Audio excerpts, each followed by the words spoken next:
Bro, man, people change, fam. People change. Do you remember everyone that you went to secondary school with, Maggie? If I saw them, probably would do. What about primary school, bro? Unless These like man, these man like are in like year 9, year 8. Do you remember like the man them from year 9 and 8? What they used to look like?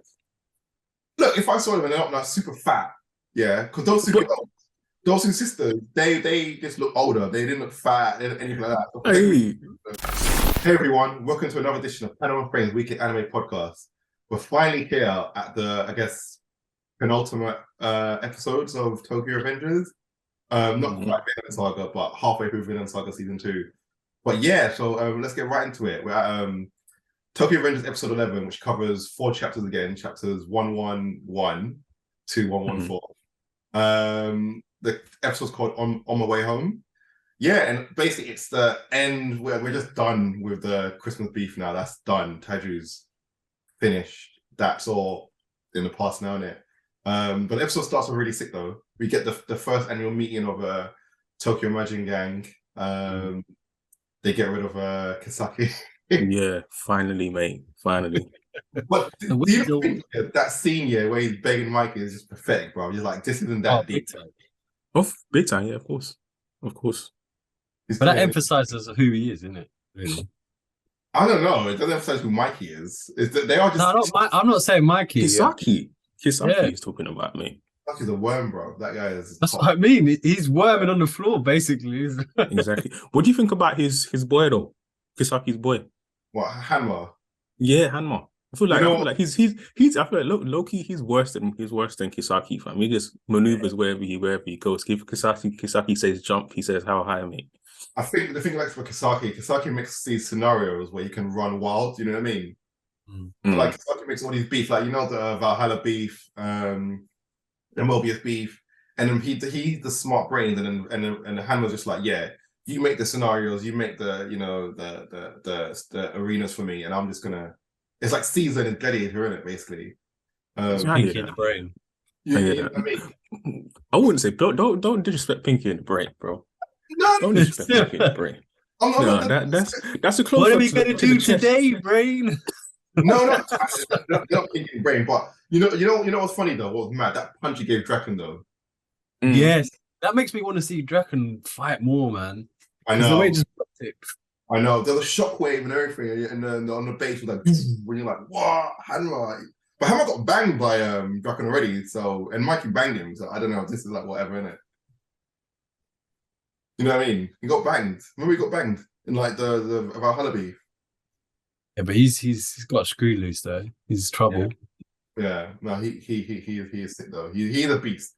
He's a beast. But yeah, you know what? But you know what was interesting? What I found very interesting though is that when Han was like, "Oh, we're leaving," well, when Mike kicked him out, and then Sasuke leaving, he's like, "All right, we're taking all 350 of our members." So how how small is Tolman now? They only got like it's like 100. It's like 100. 100. You said 100, yeah. 100, yeah. But wait. But what was I gonna say? Now they've got the Black Dragons under obviously Takemichi. How much mandem is that added to them now? Like how many men? Is it the whole Black Dragons though? I don't think it is. It was not just those two. It was Twitters left in it and the Black Dragons. And most likely them man's teams respectively. But come on, like they just had a war, and their leader didn't actually join Tokyo Manjin. It was these two underlings of the thing. Yeah, it wasn't like Taju came and said, yeah, Mikey, gonna jump on the Tokyo Manjin. No, it wasn't like that. It was just them, man.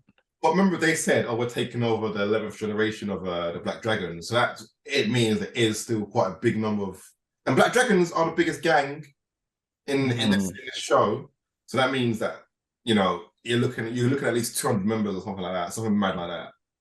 It could be the 100 that Jack and beat, just them 100. Laid out on the floor outside of a church.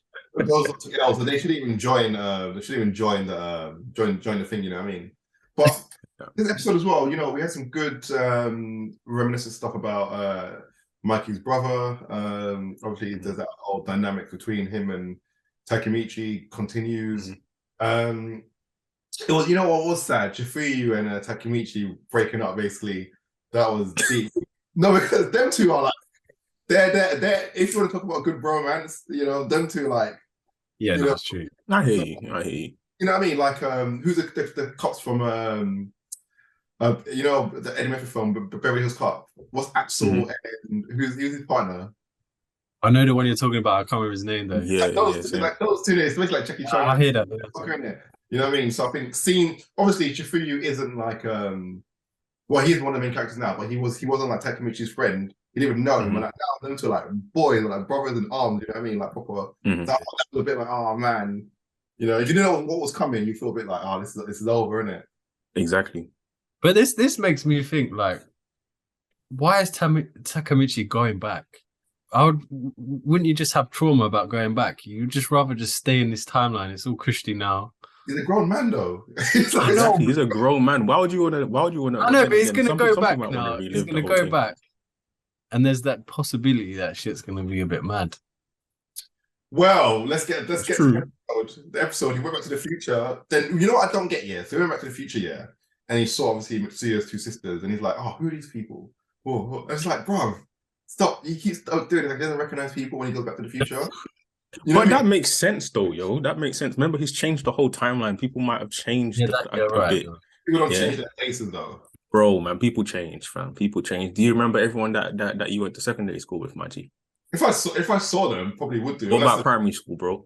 These man like are in like year 9, year 8. Do you remember like the man them from year 9 and 8 what they used to look like? Look, if I saw them and they're not like super fat, yeah, because those two sisters, they just look older. They didn't look fat, they didn't anything like that. And to be fair, I think he was still in a shock of like what's going on, and that's why he didn't put it together. Yeah. But yeah, let's discuss. Obviously, Mitsuya's been killed, or dead. He's dead, mate. But yeah, that's wild though. he's out of here. Fuck, you know. It's just I think it's a bit mad though after all of this Taju stuff, and Takumi just can't catch a break. You know what I mean? Oh, not one single break. No, but that's the premise of the whole story, though. Yeah, that's true. Even up until we've seen it, bro. He just doesn't catch a break. He doesn't, no matter what. It seems like. And there's 3 episodes left now, so I reckon, judging from the manga, it's going to do 4 chapters per episode. I think we're going to get until the till just before the next big arc. You know, it's coming in it. Yeah. I think we're going to do this. Yeah, this future. That's bit. I don't really want to spoil it, but yeah, I know which part you're talking about. Yeah, I'm excited for that bit. I think that's one of the best. Like, don't get me wrong, Tokyo Revengers is sick here, but I think it really gets like sick from this arc and to the end. What comes after? That's when it's like amazing. Yeah, mate. Oh my gosh. Yeah. So, like, how would you rank this arc that we've had, this church arc compared to the beginning and what comes? I'm saying this is the weakest piece. I'm putting out there. This is the weakest. Easily. The thing is, it's like, I think as a villain, I don't know, because as a villain, Hanma and Taju, who do you prefer, though, innit? I think as a villain, Taju saves it quite a bit. Even though I don't obviously agree with the beating sister up and all that kind of stuff. But as a gangster and that kind of stuff, I don't know. I kind of prefer him as a character to Hanma, you know what I mean? This is a bit of a side quest, though. Do you know what I mean? Exactly, bro. It's not quite the main mission. It's one of them deep side quests that have like very different objectives. You know what? I think the thing that they could have done better though, and this is from a manga, this is from a storytelling point of view, is like, you know, you had like Mucho and you had like Happy, they were introduced into it, and they were introduced, but then they just didn't do anything again. I think you could have had a lot more of them in this arc. You know what I mean? Yeah, instead of the bowling BS that we had at the start. I know, and then Hakai's sister, and it's like you could have had some more members of the actual gang get involved. You know what I mean? Because we already know much about Mitsuya already, like from the last 2. He's been a big player in the last 2 arcs already. So this is going to introduce people before, but yeah. So what do you think it ranks, Phil? You're not feeling it at all, yeah? No, it's not that I'm not feeling it. You know, is that comparison to manga and anime, right? Where I feel like I've gotten to the point here where I might enjoy reading manga more than I enjoy watching anime, because like with this whole section that we just basically covered in anime, it was a lot more enjoyable to read because it didn't feel like it took up too much of my time. It was like, okay, I could just read it, get past it, enjoy the characters, but then the next bit that comes it didn't take too long to come after that. So I feel I'm not gonna lie, I kind of feel sorry for the anime watchers. Yeah, they have to wait very long for the next thing to come out. They're like, oh, this thing is dead. So yeah, I'll say he's the weakest out of all of them. I do think. Oh, sorry, Lewis, gonna go. You think? No, I totally agree, and this could massively disappoint someone's experience of Tokyo Revengers. I think so. I don't think it's that bad, man. No, because like Phil was saying, if you're not going to read the manga, you're going to have to wait for so long for the next part, and you're thinking, oh, I don't know if I even want to invest any more time into the next one. The reason I'm going to invest time is because I've read the manga and I know how sick it's going to be. Exactly. So if you haven't read the manga, hold on. You know what? Honestly, I don't think it was that bad, guys. I think, look, they have fight scenes. We got to see. It's like, from a manga point of view, we got to see like a lot of the characters finally be animated fighting. Where do you rate it? It's like what out of all the arcs, just what we've seen in the anime so far. Okay, what we've seen so far, and then everything so far. This is my dilemma. Is like, I prefer Taju to Hanma as a villain. You know what I mean? So do I. I'm not, bro. Taju's a cold character. We're talking about the story. I think in terms of story, it didn't bang in it. Just exactly. Exactly. I'll be honest with you.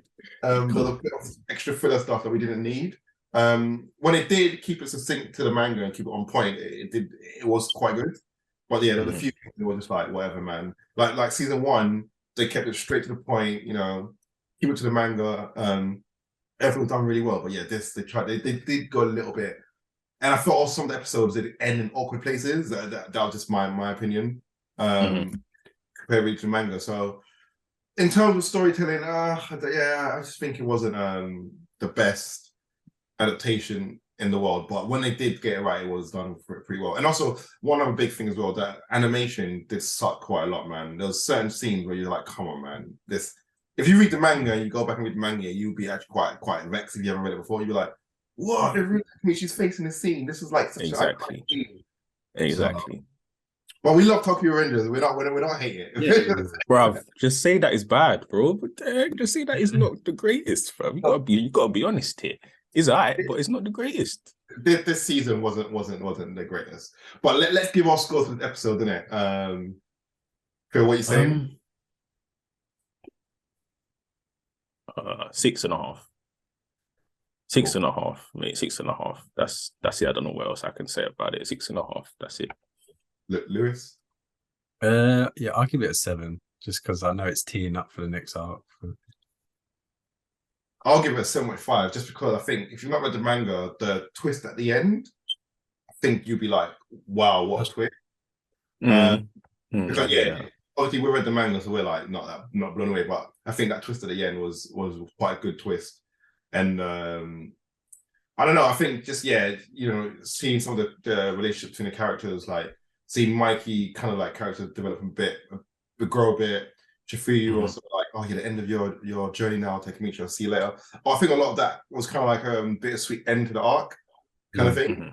So if you haven't read the manga, it will kind of be like, oh wow, is it ending? You know what I mean? And kind of like what happens next. So it's kind of like a good cliffhanger for next episode. They do that well. They do cliffhangers well, man. Yeah. So the episode wasn't. I think it wasn't a bad one in terms of what we were saying earlier. But obviously we're not reviewing the whole arc. But yeah, as a whole arc, it's just like meh. But the episode itself was all right. Let's move on to the next anime. We're doing Vinland Saga, episode 11. King and his sword. This adapts chapters 75 and 76. I want to start by saying that wolf guy is sick, bro. That wolf guy is a straight up G. If he had his own show just about him and how he came to be, you know what I'm saying? He's sick, innit? Obviously, so the episode starts with like Canute fighting training. Wolf. Well, training, and then obviously training with Flexing. Pardon? He's there to flex with everyone around, isn't it? I know, but then He's got to show the people that he's actually a strong king. But then, do you not think, yeah? So, coming from my opinion last He week, used his brain. He used his brain. Weasel again. You and this weasel thing. Get off this weasel thing, fam. He knows. You're in a man-to-man fight, yeah, when you need to prove yourself, yeah. But then you're saying, oh, yeah, look, that girl's looking at you. And then Wolf being a waste man for that moment. It's like, oh, what? But then, brother, what's the goal, right? You have to understand what Canut's goals are, yeah? His goals are to show that he's somewhat of a warrior in front of all of these people. And Wolf was saying that, yeah, you can't keep what was he doing? Canute kept running away, retreating, yeah. And he's like, yo, you can't keep retreating because XYZ people are watching it. It prolongs the battle and all that kind of stuff, right? But if you're fighting to get other people's approval, and then he actually makes this guy surrender, that's the point of the thing, fam. And then everybody else at the end of it was like, oh, look, even though he won once, I still like have him up there. So that's us licking. They'll just bread in the thing. Care, but at least one guy did say, "Oh yeah, but Wolf did look away," and then they just cut him off quickly, bro. They didn't let him get to even finish that. He was the only one that was being real about the situation, saying, "Nah, Wolf got tricked in it." But it's Wolf's fault being tricked. You know what I mean? But yeah. So obviously after that beef, we go and see Kettle and we see Life and fake Corbin. Sorry, bug guys. Bug guys. I know you bug guys. But you know what? You know who stole the show this episode? Bloody Omar. Omar, the liability, man. Yeah, man. He's always man. Oh, mate. Man had the nerve to pull out the sword and hold it in front of man's face. And it's like cut the pig, yeah, and bro, if you just what are you doing with a sword? You're chopping it like a what are you doing, bro? He's there soaring the pig, talking about bone is hard and it pause. Whoa. But yeah, so obviously Canute obviously, yes, so he's got issues with like taxes and he needs money to keep his army afloat. So obviously his plans come into motion where he's gonna do something with Kettle's farm. So I think this is now, Lewis, where we're going to see this is where the madness starts. And, you know, from a guy's not read the manga yet, and, you know, you've seen Omar, you've seen like Forgirl, you've seen Life now, all these characters now get put in this, they're in this like big stew with Canute. Yeah. What do you think is going to happen now? Because there's lots of players for this madness that's about to explode. Right, that's exactly what it's going to explode. You've got this the complete cross point now. Like now, Kettle's come over there and spoken to Canute, and obviously Canute knows how much farm this guy's got, and then so they're gonna meet up again. Leif, is that his name? Leif? Yeah, Leif. Leif's gonna meet up with Thorfinn, with fake Thorfinn.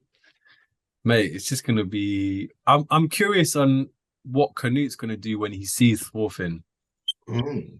How he's gonna embrace him. That's what I'm looking forward to. Okay.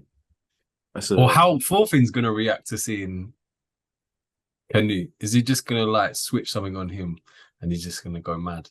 I don't know. Hey man, it's definitely going to be entertaining. Yeah.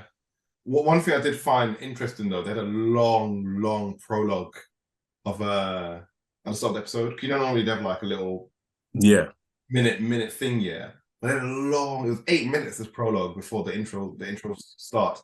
And I think I find it interesting just because I feel like when the anime does like Canute's part, they make it like it's a lot more cinematic and they try to make it like just this bigger, grander thing. Any moment they have with him, try to make it like this big, you know, spectacle. And I thought that's just interesting that they just gave him that long thing just for him for the even credits rolled for the time. Yeah.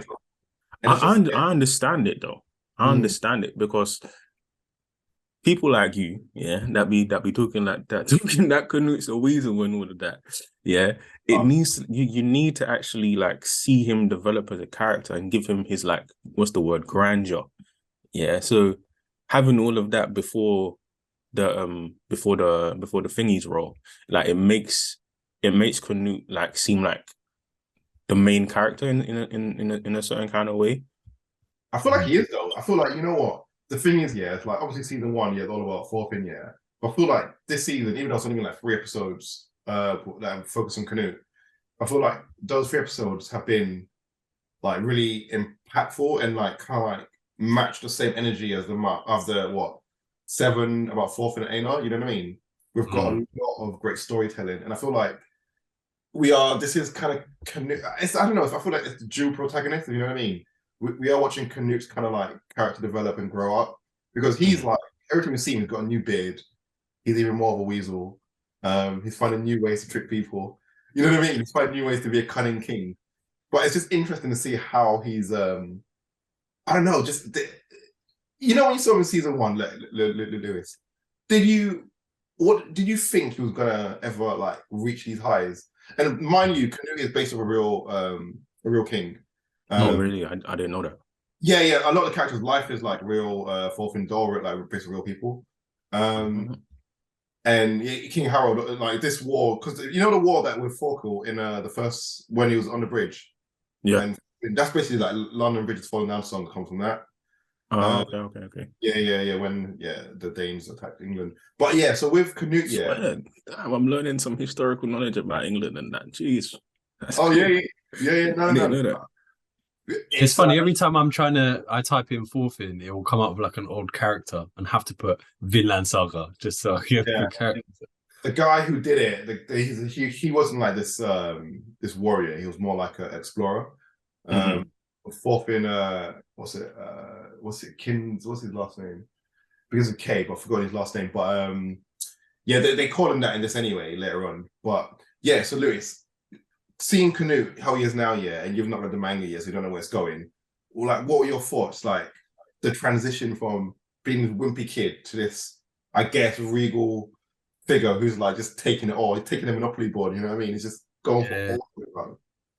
It's a massive transition. It's a massive transition, but it's almost like it's Thorfinn in reverse, and it's like so there's like they're going the reverse way. So he started off all quiet, and then he sees people get killed that's close to him, makes him question his faith, and then he's seeing all of this, and then he's obviously still had beef with his dad in the sense that he didn't really like him, and then that issue happened, and then we obviously didn't see the aftermath of that too much, but we can see what that has done to him, how he's grown, and even now you're seeing him getting a bit more evil. It's like it's starting to eat away at him. So it's massive. But I would have never expected from when I first saw him then for him to be like he is now. Great character development. That's how I'd round it off. No, I honestly think it's amazing. Like this, because you know what was that guy who was his attendant? Was it Ragnar? Yeah. You know when he was talking about like growing up, childhood, when he grew up and said, "Oh, everyone in his family just they were just killing each other, just like fighting for the throne and stuff like that." Yeah, and then Camille was really soft boy, and now obviously he's religious as well. Yeah, I just find it mad how like he's come this far, and I do think my man Thorfinn's a boss, old boss. I do think he killing that guy Ragnar like played a massive part into this, because he kept saying to him, "Oh yeah, you're babying him, you're making him soft." And I think them getting rid of him has just made Canute just like part of this, how he is now. You know what I mean? I can see where you're coming from with that. I reckon he was free. Yeah, because he was quite sheltered from all of this when he had that attendant with him, isn't it? You know, what I mean, the attendant was like a rough guy, and he was just like, "Oh yeah, no, I'm just." You know? Yeah, definitely. Now that I'm remembering, as soon as anything got a bit too crazy, he would like usher him away or like hide it from him. Exactly. So, yeah, that makes sense. That makes sense. No, I think just makes it. What I find interesting is just like how people are just product of their environments. Because Canute is just literally just. I mean, I don't know if he's like putting an act on to act like tough to be this king, or if like this is the true Canute. I don't know if he even knows this is the real him. Or I don't think he knows. I don't think he knows. Yeah. You know what I mean? So I think he's definitely like mad, because obviously with the talking to his dad and that. But yeah, I wonder if we're gonna get like some sort of one-on-one moment with himself where he just who am I kind of thing. You know what I mean? What like you know what I mean? But I hear it, but then couldn't you really say that he's already had that moment in the previous episode where he was talking to his dad, the head, right? And he was basically accepting the fact that this is the curse of the king, and this is what I have to now deal with. So this is who I have. This is basically who I am. I don't think he's not sane though. That's the thing. So I don't know if that's like. You don't have to. Okay, continue. Yeah, but you say I don't because like even when because like obviously when we were watching from the anime point of view and thought, like sometimes when they have this like Naruto and Kurama have that inner talk with themselves or whatever, yeah. Like, you think it's just like some kind of like it's not really happening. But when girlfriend said, he's talking to himself, then you're like, rah, no, this guy is nuts, man. You know what I mean? He's actually talking to himself and having this big like. And the thing is, he's having this big political debate with himself. Like, I'm not even just talking gibberish, having this big, like, heart to heart with himself, mother and dad. So I'm just like, that's just. It's crazy, but sometimes characters need that though. Yeah, because sometimes, like, even in real life, you can be going through something, but you've never really like analyzed it. You're just living in the moment. But then now that you've actually got some time to sit down with it, with whatever situation is, you can be like, okay, damn, this is how it is. You might not talk out loud, but you'll be in your own head, right? It just happens to be that with Canute, he's verbalizing it. I think Canute's a cry. I think he cries himself to sleep. He's definitely like, he cries himself to sleep. I know this is, when no one's there, he literally crumbles and he's like, oh my God, I can't keep this going anymore. You could be right. And this is what makes me think, do you think he killed anyone other than him trying to kill his dad, like properly with a sword or anything? So this is what I think. I don't think he is. I think it's got to get to that moment where he stabbed someone to realize now I've actually killed someone. Because I feel like him killing his brother he thinks it's more of a calculated thing. So he's like disassociating himself from murder. Whereas I think if he actually does someone in, he's going to go crazy a little bit more because he's going to be like, all right, now I'm deep in it. Do you think that's going to make him even more evil at that point? Or is he going to shy away? Is that going to be, I don't know where it goes, but I feel like that could be his breaking point. I don't think that will ever happen though. No, what I think, because he's the king, so he's not going to kill anyone. Exactly. A chance, but I do think if it did happen, because everyone around him is so like hungry for wealth, for power, and that he's just gonna get lost in all of that, and then that darkness that you're saying is gonna get lost into all of that as well. So I think like the Canute we knew, I think that guy's gone. He basically can't bring him back out. You know what I mean? That's he has to be like this, or if he gets exposed for being who I think he is, he's just gonna get done out here, man. So that's why he needs to keep his front up. It's a bit like Hakai then. It's just like pretending. I think it's a big lie. I think it's all a big front because he needs to, now when you're trolling somebody and the joke's dead, but you've done the troll now, so you have to continue. This is basically this. The troll's continue, so he's gonna keep the troll up. I hear you, man. I hear you, bro. I hear you. I was gonna say, Omar, so Omar's gassed, and I found it funny when he started crying in it, and when his brother's like, oh, don't worry, whatever, innit? When Omar actually kills somebody or actually gets into like a real beef, what do you think's gonna happen, bro? Like, do you think he's going to die? What are you talking about? There's no. That's a dumb question, man. As soon as real beef starts, the real man them come through, and then his head's gonna be like sitting next to him. You know what I mean? So it's okay, no, fine. But say the off chance he does murk somebody. The very off chance. What? That's a freaking ant. He ain't murking nothing, bro. He ain't squashing grapes to make juice, bro.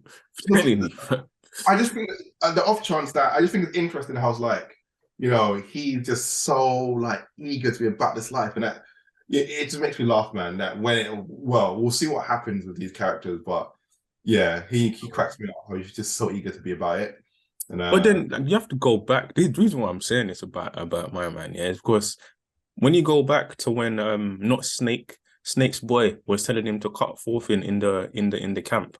To kill Thorfinn and Aina in the camp. He wasn't on nothing then neither. He couldn't even pick up the sword, bruv.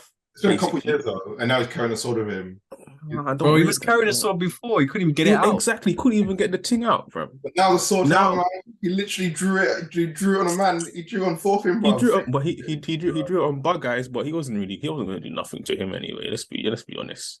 All I'm saying is that I just find it interesting. If he does kill somebody, or if he does get into altercation and somehow wins that fight, I can't see his reaction because It'll be an accident. I'll tell you that.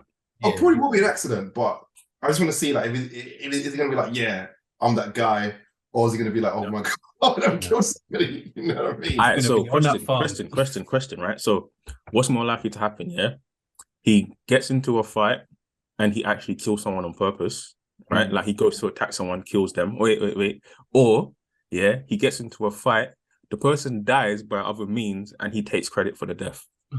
That one, yeah, that one. He'll probably do that. He'll probably do the second one. I think the only thing he can kill on purpose is the cow in it, and even like, you know, something like he can't even do that properly.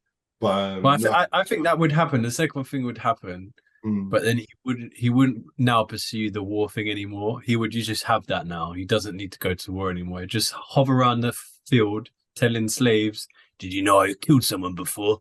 Did you know I killed someone?" I am Fist Omar. But you know who I'm eager to like